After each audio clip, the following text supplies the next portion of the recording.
नमस्कार दर्शक बंधु, चलतु जानिबा पूजा करुवा नड़िया खराब बाहरिले केउं अशुभ संकेत मिली थाए।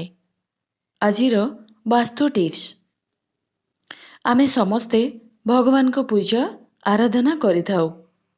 तेबे पूजा पाई विभिन्न सामग्रीर आवश्यक होइथाए, जेपरी फूल फल धूप दीप चंदन भोग आदि।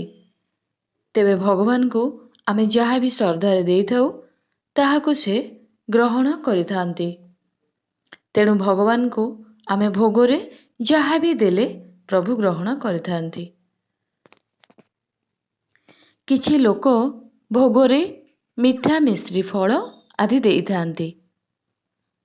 किछि लोक केवल मिठा भोग करिथांती, आउ किछि लोक मिश्री भोग करिथांती।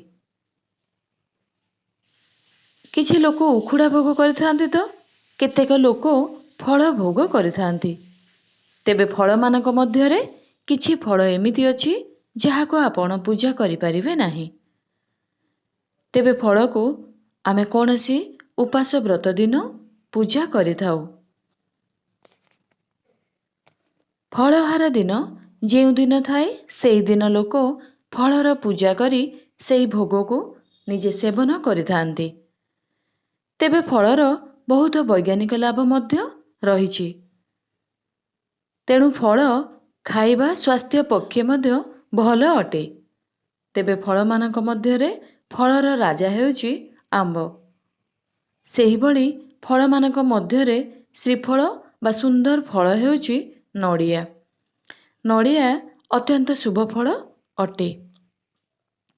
एहाकु आपण भोगरे जेते सुंदर जेते दामी भोग रखिले मध्य नड़िया भोगरे रहिबा सुनिश्चित। तेबे श्री अर्थात सुंदर, तेणु श्रीफलर माने सुंदर फल। तेबे नड़िया को आमे जेतेबेले भोग पाई भांगी थाउ सेतेबेले नड़ियारू पानी बाहरिबा शुभ बोली आमे जानिछु।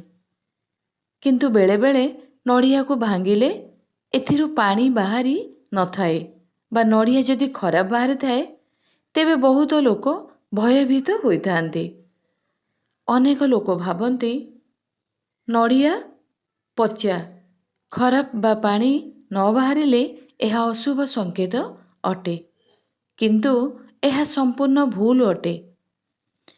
जदि आपण केबे नड़िया भांगिबा बेले एथिरू पानी न बाहरे बा एहा नष्ट होई जाइथाए तेबे आपण एहा जानि नेबे कि एही फल को भगवान विष्णु आगुरु ग्रहण करि नेइचंती। तेणु एहा एक शुभ संकेत अटे।